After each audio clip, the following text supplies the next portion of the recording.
नमस्ते। आपका स्वागत है। हमारे कंटेंट का आनंद लें, चैनल को सब्सक्राइब करें और नोटिफिकेशन ऑन कर लें। जब सोफी कॉलेज के लिए चली गई तो मार्क को घर कुछ इस तरह खाली महसूस हुआ जैसा उसने पहले कभी अनुभव नहीं किया था। खामोशी हर कोने में भर गई थी, जैसे दीवारों ने सांस लेना बंद कर दिया हो। जो दिनचर्या कभी बेटी के साथ बातों, उसकी पढ़ाई की चिंताओं और यहां तक कि रोज की छोटी मोटी बहसों से भरी रहती थी, अब वो सिर्फ एक चीज के इर्द गिर्द घूमती थी, खालीपन। लॉरा अपनी सामान्य गतिविधियों में लगी रही, लेकिन मार्क ने एक सूक्ष्म दूरी महसूस की। एक ऐसी दूरी जो किसी और को शायद ही नजर आती, लेकिन उस इंसान के लिए साफ थी जिसने उसके साथ पूरी जिंदगी बिताई थी। एक दिन मेज पर जमा कुछ कागजों को संभालते हुए मार्क ने एक मुड़ा तुड़ा लिफाफा देखा। यह उन आम लिफाफों में से एक था जो आमतौर पर वारंटी या रसीदों के साथ आते हैं। बिना किसी खास वजह के उसने उसे खोला। यह शहर के बीचों बीच एक गहनों की दुकान की रसीद थी। अब तक इसमें कुछ भी असामान्य नहीं था, लेकिन जिस चीज ने उसके पेट में मरोड़ पैदा कर दी वह था उस पर लिखा विवरण। पुरुषों की घड़ी, नक्काशी के साथ, हमेशा के लिए, प्यार के साथ, एल। उसने इसे एक बार, दो बार, तीन बार पढ़ा और हर बार ऐसा लगा जैसे उसके अंदर कुछ धंसता जा रहा हो। लॉरा के नाम का पहला अक्षर एल साफ था, लेकिन उसे कभी भी इस तरह के संदेश के साथ कोई तोहफा नहीं मिला था। कुछ सेकंड के लिए उसने सोचा कि शायद यह कोई गलती हो, लेकिन हकीकत ने उसे एक थप्पड़ की तरह जगा दिया। लॉरा इतनी लापरवाह कभी नहीं थी। उसका हर तोहफा सोचा समझा, योजनाबद्ध और मतलब से भरा होता था, और शादी के 23 सालों में उसने कभी भी इस तरह के संदेश वाली घड़ी नहीं खरीदी थी। उसे सबसे ज्यादा दुख तोहफे का नहीं, बल्कि नक्काशी के उस करीबी लहजे का था, उस हमेशा के लिए का जो किसी और से किए गए वादे जैसा लग रहा था, उससे नहीं। उसने रसीद को बिना कुछ कहे अपने बटुए में रख लिया। उसने कोई सवाल नहीं पूछा, लॉरा का सामना नहीं किया। उसने बस उसके व्यवहार पर और करीब से नजर रखनी शुरू कर दी। उसने अजीब समय पर बाहर जाना, ऐसे काम जो उसकी दिनचर्या में फिट नहीं बैठते थे, और उसके कमरे में आते ही अचानक फोन पर बातचीत खत्म कर देना जैसी बातें नोटिस करना शुरू कर दिया। लॉरा, जो हमेशा उसके साथ खुली किताब की तरह थी, अब एक अदृश्य बुलबुले में घूमती हुई लग रही थी, जैसे कोई कुछ छिपा रहा हो लेकिन सामान्य दिखने की कोशिश कर रहा हो। हफ्तों तक मार्क एक लगातार बेचैनी की स्थिति में रहा। वह रसीद में लिखी बात को नजरअंदाज करने और सच्चाई का सामना करने की जरूरत के बीच झूलता रहा। रातें लंबी होने लगीं। उसकी नींद हल्की और बेचैन हो गई। बिस्तर पर उसके बगल में लेटे हुए उसे दूरी बढ़ती हुई महसूस होती थी, भले ही उनके शरीर अभी भी एक ही जगह पर थे। एक शनिवार लॉरा ने कहा कि वह कुछ सहकर्मियों के साथ डिनर पर जा रही है। उसने सवाल नहीं किया, बस उसे तैयार होते हुए देखा, उसके नए परफ्यूम को महसूस किया और हर छोटी बड़ी चीज पर उसके ध्यान को देखा। उसके जाने के बाद मार्क सोफे पर बैठ गया, बंद दरवाजे को घूरता रहा, जैसे उसकी गैर मौजूदगी ने कमरे को उसकी मौजूदगी से ज्यादा भर दिया हो। उसी रात उसने अपनी जिंदगी का सबसे मुश्किल फैसला लिया। वह लॉरा का पीछा नहीं करेगा, किसी जासूस को काम पर नहीं लगाएगा या कोई तमाशा नहीं करेगा। उसने बस पीछे हटने का फैसला किया। उसने महसूस किया कि अगर सच में कोई धोखा था तो उसका सामना करना बेकार होगा। रिश्ता तो धीरे धीरे समय, झूठ और चुप्पी से पहले ही खोखला हो रहा था। अगले कुछ दिनों में उसने दूसरे शहरों में नौकरी के अवसर ढूंढने शुरू कर दिए। सिएटल एक नई शुरुआत के लिए एक खामोश निमंत्रण की तरह सामने आया। यह अपनी जिंदगी को फिर से बनाने के लिए काफी दूर था, लेकिन इतना पास भी कि अगर सोफी को उसकी जरूरत पड़े तो वह बस कुछ ही घंटों की दूरी पर हो।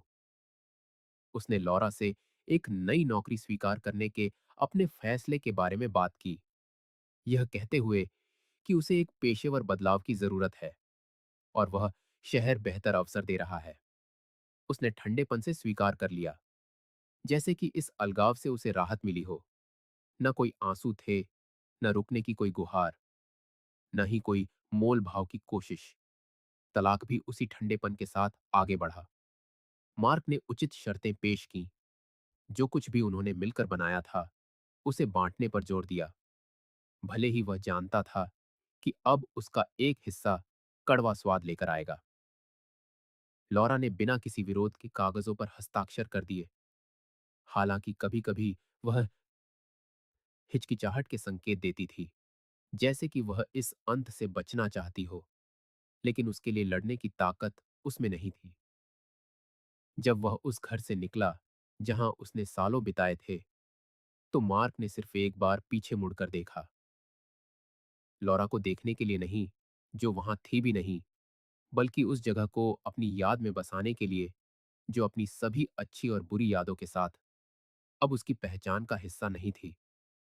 और फिर बिना एक शब्द कहे वह चला गया, अपने साथ केवल जरूरी सामान, कुछ कपड़े, दस्तावेज और गहनों की वह रसीद ले गया जिसे उसने एक किताब के पन्नों के बीच रख दिया था। उस सब कुछ की एक खामोश याद के तौर पर जो हुआ था, और उस आदमी की याद के तौर पर जो उसने अब बनने का फैसला किया था। सिएटल जाने से मार्क को एक शांत और जरूरी दिनचर्या मिली। नया अपार्टमेंट, जिसमें अभी भी बहुत सी चीजों की कमी थी, वैसा ही लग रहा था जैसा वह अंदर से महसूस कर रहा था। खाली जगह, लेकिन साथ ही फिर से शुरू करने का एक अवसर। तलाक की प्रक्रिया तेजी से आगे बढ़ रही थी। उसने कानूनी मामलों को संभाला, वकीलों से बात की, कागजी कार्रवाई की, और जब भी संभव हुआ, जो कुछ वह पीछे छोड़ आया था उसके बारे में ज्यादा सोचने से बचा। इसलिए नहीं कि वह भूलना चाहता था, बल्कि इसलिए कि वह किसी ऐसी चीज में फंसे नहीं रहना चाहता था जिसे वह बदल नहीं सकता था।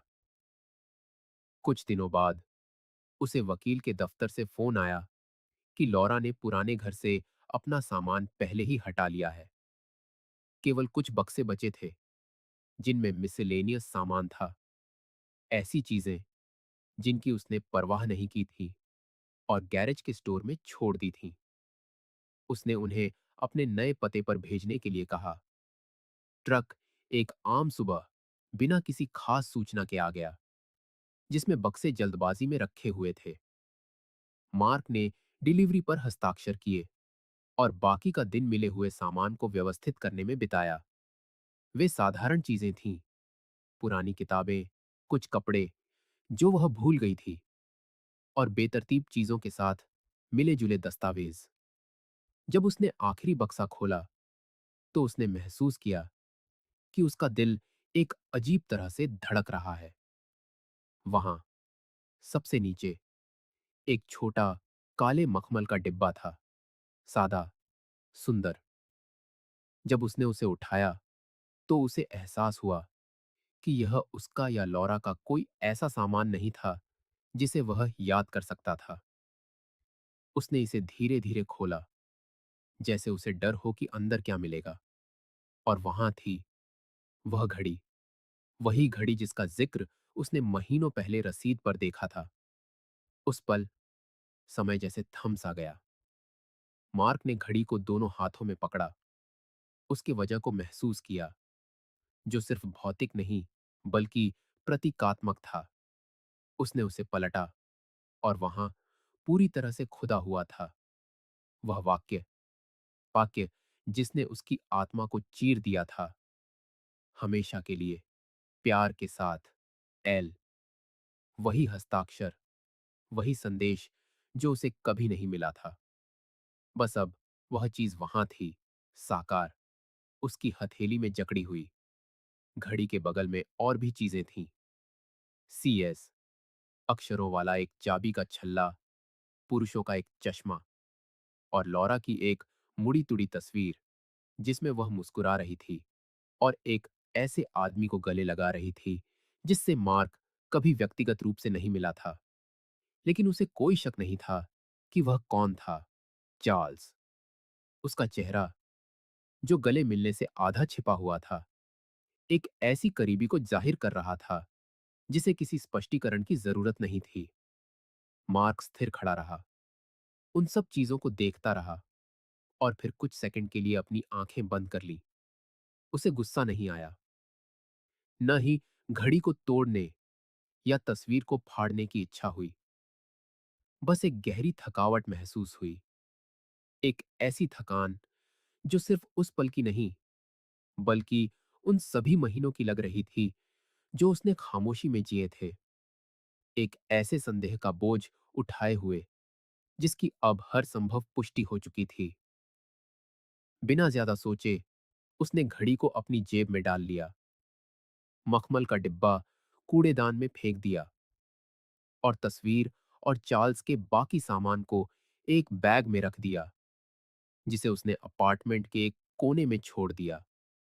उसने उन्हें फेंका नहीं, लेकिन वह उन्हें पास भी नहीं रखना चाहता था। घड़ी को दूसरी ओर उसने रखने का फैसला किया, एक जीत की निशानी या कड़वी याद के तौर पर नहीं, बल्कि उस हर चीज के एक ठोस निशान के रूप में जिसे उसने पार कर लिया था। अगले दिनों में जब भी वह उस दराज को खोलता जहां उसने घड़ी रखी थी, तो वह उस पर एक नजर डालता, उसे छूने की जरूरत के बिना। ऐसा लगता था जैसे वह खामोश चीज अब उसकी ताकत की एक तरह की गवाह बन गई थी। वह जानता था कि वह लॉरा को बता सकता था कि चार्ल्स का सामान छूट गया है, उन्हें मेल कर सकता था या यहां तक कि उन दोनों का सामना भी कर सकता था। लेकिन उसने इसके विपरीत रास्ता चुना, अपनी शांति बनाए रखने और आगे बढ़ने का। उसने घड़ी को वैसे ही रखा जैसे कोई एक निशान को रखता है, जिसे देखना पसंद नहीं है, लेकिन जिसे मिटाना भी नहीं चाहता, क्योंकि यह एक ऐसी कहानी बताता है जो दर्दनाक होने के बावजूद उसका हिस्सा है कि वह क्या बन गया है। हर बार जब वह घड़ी देखता तो उसे धोखा याद नहीं आता, बल्कि उसका फिर से शुरू करने का फैसला याद आता था। और वह याद, चाहे कितनी भी विरोधाभासी क्यों न हो, उसे हर दिन मजबूत बनाती थी। और इस तरह वह घड़ी वहीं पड़ी रही, चुपचाप दराज में, नए अपार्टमेंट की चाबियों और उसकी नई नौकरी के दस्तावेजों के बगल में, एक दूसरे समय की, एक दूसरी जिंदगी की चीज, लेकिन जो किसी न किसी तरह मार्ग के उस रास्ते पर उसका साथ देती रही जिसे वह अब कदम दर कदम बना रहा था, उस अतीत से दूर जो आखिरकार उसे परिभाषित करना बंद कर चुका था। समय बीतता गया और मार्क, दूर से ही सही, सोफी की जिंदगी पर एक पिता की उस समझदार देखभाल के साथ नजर रखता रहा जो अपनी बेटी की आजादी का सम्मान करने के महत्व को जानता है, लेकिन साथ ही मौजूद रहने की कीमत को भी समझता है, भले ही दूर से।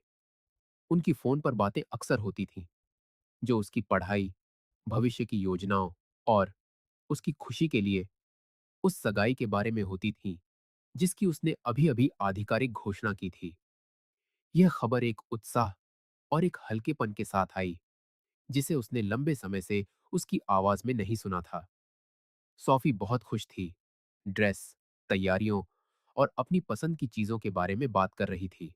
और वह, जितना भी उसके सीने में यह महसूस करके एक चुभन होती थी कि समय कैसे सब कुछ बदल देता है, उतना ही उसे यह देखकर गर्व भी महसूस हो रहा था कि वह इतने आत्मविश्वास के साथ आगे बढ़ रही है। तैयारियों के बीच यह जरूरी सवाल उठा कि उसे शादी के मंडप तक कौन ले जाएगा। मार्क ने हमेशा सोचा था कि यह वही होगा, एक खामोश परंपरा के हिस्से के रूप में जिसका ज्यादातर परिवार पालन करते हैं। और सोफी बचपन से ही इस पल के बारे में बातें करती थीं, सबके सामने अपने पिता के साथ हाथ में हाथ डाले भव्य एंट्री की कल्पना करती थी। इसीलिए जब उसे सोफी का फोन आया, जो सामान्य से कुछ ज्यादा शांत थी, तो उसे एहसास हो गया कि कुछ गड़बड़ है।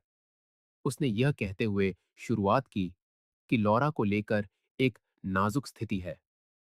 मार्क ने गहरी सांस लेते हुए सुना जब सोफी ने बताया कि उसकी मां ने उसे चार्ल्स के साथ मंडप तक जाने पर विचार करने का सुझाव दिया था। यह इतना बेतुका लगा कि एक पल के लिए मार्क ने सोचा कि उसने गलत समझा है, लेकिन सोफी ने दोहराया, यह बताते हुए कि लॉरा का मानना था कि इस अवसर के लिए चार्ल्स सबसे उपयुक्त व्यक्ति होगा। मार्क चुप रहा, अपनी बेटी को अपनी भड़ास निकालने का मौका दिया, यह महसूस करते हुए कि उस अपमानजनक प्रस्ताव ने उसे कितना दुख पहुंचाया था। सोफी ने कहा कि जब उसने अपनी मां से यह सुना, तो वह सन्न रह गई, जैसे कि परिवार और हर व्यक्ति की भूमिका के बारे में उसकी सारी निश्चितता एक सेकंड में खत्म हो गई हो। उसने बताया कि लॉरा ने सफाई देने की कोशिश की, यह कहते हुए कि चार्ल्स एक महत्वपूर्ण व्यक्ति है और यह दिखाने का एक तरीका होगा कि परिवार फिर से कैसे एक साथ आ सकते हैं। लेकिन सोफी के लिए यह विचार एक अपमान जैसा था। उसकी जिंदगी के सबसे महत्वपूर्ण क्षणों में से एक में उसके अपने पिता की भूमिका को मिटाने की एक हताश कोशिश। मार्क सब कुछ सुनता रहा। उसका दिल भारी था, लेकिन बिना टोके। सोफी ने फिर कहा कि अपनी मां का प्रस्ताव सुनने के बाद उसने कुछ ऐसा किया जिसकी उसने कभी कल्पना भी नहीं की थी। उसने लॉरा और चार्ल्स को समारोह में शामिल होने से रोकने की धमकी दी अगर वे इस विचार पर अड़े रहे। उसने उसे साफ साफ कह दिया कि जो आदमी उसे मंडप तक ले जाएगा वह मार्क होगा। वह पिता जो हमेशा मौजूद रहा, भले ही शारीरिक रूप से दूर था। वह आदमी जिसे अपना प्यार साबित करने के लिए कभी बड़े बड़े इशारों की जरूरत नहीं पड़ी। जैसे ही उसने बातचीत के बारे में बताया, मार्क को दर्द और गर्व का मिला जुला एहसास हुआ। दर्द इस बात का कि लॉरा अभी भी परिवार की कहानी को फिर से लिखने की कोशिश कर रही थी। चार्ल्स की उपस्थिति को उस प्रतीकात्मक जगह पर भी थोप रही थी, लेकिन सोफी की दृढ़ता पर बहुत गर्व हुआ। जिस स्पष्टता के साथ उसने उस व्यक्ति द्वारा ले जाए जाने के अपने अधिकार का बचाव किया जिसने हमेशा उसकी रक्षा की थी। सोफी ने उसे यह भी बताया कि लॉरा उसका जवाब सुनकर अवाक रह गई, बहस करने की कोशिश की, लेकिन जल्दी ही समझ गई कि उसकी बेटी पीछे नहीं हटेगी। और इस तरह बिना किसी और टकराव के लॉरा पीछे हट गई, अनिच्छा से ही सही, यह समझते हुए कि यह पल उसके या चार्ल्स के बारे में नहीं था, बल्कि सोफी और उस बंधन के बारे में था जो उसने अपने पिता के साथ बनाए रखा था। कॉल के अंत में सोफी ने मार्क को यह जरूर बताया कि यह फैसला उसकी जिंदगी के सबसे महत्वपूर्ण फैसलों में से एक था और वह चाहती थी कि वह किसी और से पहले इसके बारे में जाने। मार्क एक पल के लिए चुपचाप बैठा रहा, अपनी भावनाओं को रोकते हुए, और फिर बस इतना कहा कि वह उससे प्यार करता है और वह उसके साहस का सम्मान और प्रशंसा करता है। उसने फोन रख दिया और देर तक बैठा रहा, उन सब चीजों पर विचार करता रहा जिनसे वे गुजरे थे, और कैसे जिंदगी जो अप्रत्याशित रूप से सामने आती है, फिर भी जो सच है उसे फिर से स्थापित करने के तरीके ढूंढ लेती है। उसे एहसास हुआ कि उस पल में उसे प्यार और वफादारी का सबसे बड़ा प्रदर्शन मिला था जो एक पिता को मिल सकता है। और वह समझ गया कि समारोह से ज्यादा सोफी का इशारा मायने रखता था, अपने पिता को अपने साथ रखने का उसका सचेत चुनाव, जैसा कि हमेशा से था, जैसा कि हमेशा होना चाहिए। शादी के दिन मार्क जल्दी उठ गया, सामान्य से भी जल्दी, बिना अलार्म लगाए ही। ऐसा लगा जैसे उसके शरीर को पता था कि यह दिन इतना महत्वपूर्ण होगा कि इसे संयोग पर नहीं छोड़ा जा सकता। उसने स्नान किया, ध्यान से वह सूट पहना जो उसने हफ्तों पहले चुना था, और जब उसने अपनी टाई ठीक कर ली, तो उसने एक दृढ़ भाव से ड्रेसर की दराज खोली। उसने वह घड़ी निकाली जिसे उसने सिएटल जाने के बाद से रखा हुआ था। वही घड़ी जो महीनों तक कागजों और अछूती चीजों के बीच भूली पड़ी थी, लेकिन जिसे अब साथ लाना समझ में आ रहा था। उसने इसे अपनी कलाई पर उस शांति के साथ बांधा, जैसे कोई अंत में समझ जाता है कि कुछ दर्द समय के साथ ठीक नहीं होते, बल्कि ऐसे निशानों में बदल जाते हैं जो एक कहानी बताते हैं। आईने में अपनी छवि को देखते हुए उसने एक अलग आदमी देखा, उस आदमी से जो महीनों पहले सब कुछ पीछे छोड़ आया था। यह सिर्फ उसका रूप नहीं था, बल्कि वह तरीका था जिससे वह अब अतीत को ढो रहा था। एक बोझ के रूप में नहीं, बल्कि अपनी यात्रा के एक तत्व के रूप में। उसने एक गहरी सांस ली, अपनी चाबियां उठाईं और निकल गया। समारोह स्थल के रास्ते में हर विचार आश्चर्यजनक स्पष्टता के साथ व्यवस्थित हो गया। उसे वह पल याद आया जब सोफी ने उसे लॉरा की कोशिश के बारे में बताने के लिए फोन किया था। वह दृढ़ता जिसके साथ वह अपनी बात पर अड़ी रही, वह चुनाव जो उसने बिना किसी हिचकिचाहट के किया था। इस विचार ने किसी भी अन्य चीज से ज्यादा मार्क के चेहरे पर एक मुस्कान ला दी। एक संयमित लेकिन सच्ची मुस्कान, जो एक ईमानदार बेटी की परवरिश के मूल्य को पहचानता है, जो जानती है कि वह कौन है और वह क्या चाहती है। जब वह हॉल में पहुंचा, तो उसने दूर से सोफी को फूलों की सजावट, फोटोग्राफरों और धीरे धीरे आते मेहमानों के बीच देखा। वह पास आई, सुंदर सफेद पोशाक में, उस नजर के साथ जिसने उसे हमेशा भावुक किया था जब से वह छोटी थी। बिना एक शब्द कहे वे गले मिले, और उस आलिंगन में वह पूरी कहानी समाहित थी जो उन्होंने उस समय तक जी थी। सारे नेहा, सारी जीत। लॉरा कुछ दूर खड़ी बिना पास आए उस दृश्य को देख रही थी। मार्क ने ध्यान दिया, लेकिन उसकी दिशा में न देखना ही बेहतर समझा।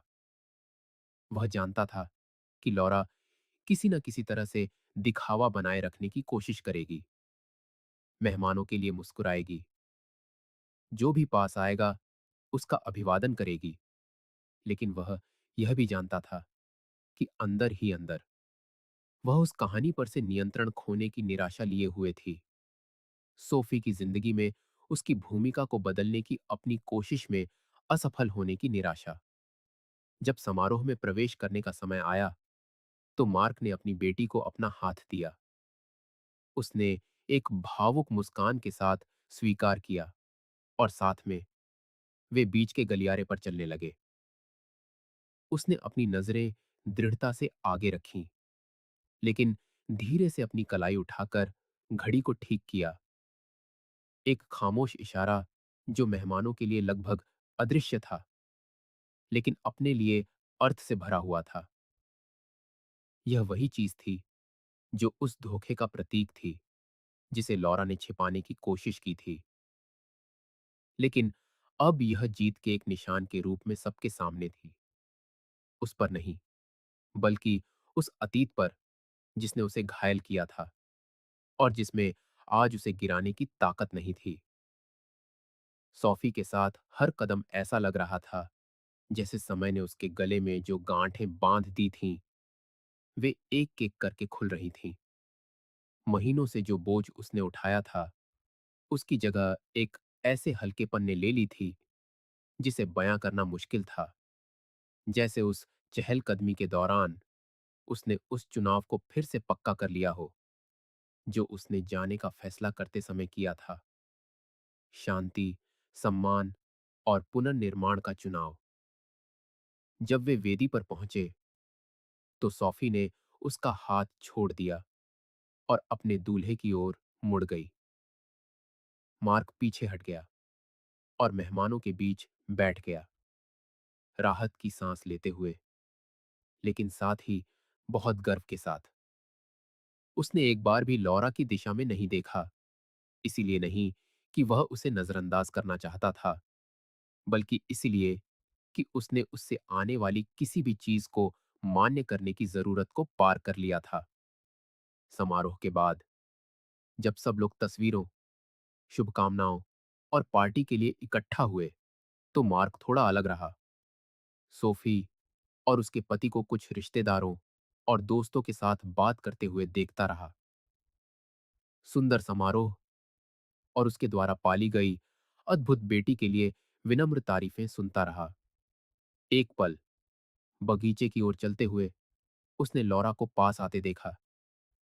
वह हिचकिचाई, कुछ मीटर दूर रुक गई, जैसे वह कुछ कहना चाहती हो, लेकिन यह देखकर कि मार्क चलता रहा, वह वह मुड़ी और मेहमानों की भीड़ में घुल मिल गई।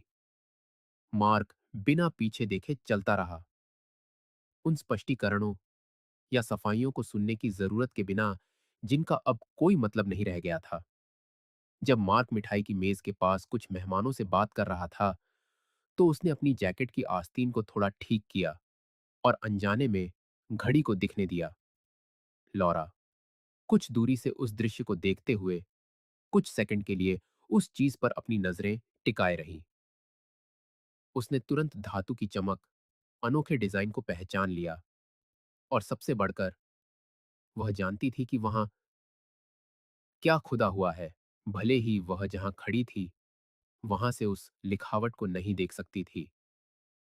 उसका सीना आश्चर्य और बेचैनी के एक अजीब एहसास से कस गया, लेकिन पास आने या कुछ कहने के बजाय उसने अपनी नजरें फेर ली, एक गहरी सांस ली और दूसरे मेहमानों के बीच गायब हो जाना चुना, यह दिखावा करते हुए कि उसने इसे नहीं देखा है, जैसे कोई उन गलत फैसलों को एक बार फिर दफनाने की कोशिश कर रहा हो, जो अब उसके सामने चुपचाप साकार हो गए थे। बाद में जब संगीत बज रहा था और मेहमान नाच रहे थे, मार्क एक पल के लिए अलग हो गया और एक बेंच पर बैठ गया, घड़ी को देखते हुए। उसने उस पर अपना हाथ फेरा, अपनी त्वचा पर ठंडी धातु को महसूस किया और हल्की सी मुस्कान दी। उसने सोचा कि कैसे वह चीज जो कभी दर्द का प्रतीक थी, अब केवल जीत, ताकत और इस बात की एक खामोश याद थी कि अंत में जो अपनी गरिमा बनाए रखने का चुनाव करता है, वह हमेशा जीतता है, भले ही खामोशी में, भले ही तालियों के बिना। शादी पूरे उत्साह के साथ चलती रही, हंसी, टोस्ट और जश्न के साथ। मार्क ने भाग लिया, तस्वीरें खिंचवाईं, सोफी के साथ डांस किया और सही समय पर विदा ली।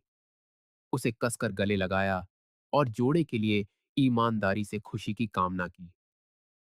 जब वह हॉल से निकला, तो उसने रात की ठंडी हवा महसूस की और लंबे समय के बाद पहली बार उसने गहरी सांस ली, इस पूरी निश्चितता के साथ कि यह कहानी अप्रत्याशित मोड़ों से भरी अपने सर्वोत्तम संभव अंत तक पहुंच चुकी थी।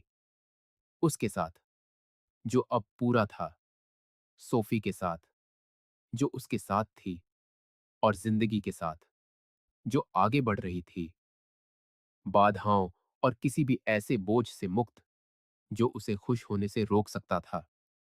क्या आपको अपनी पत्नी या बहू पर शक है? जो हमने इस वीडियो में देखा, उस दर्द से न गुजरे।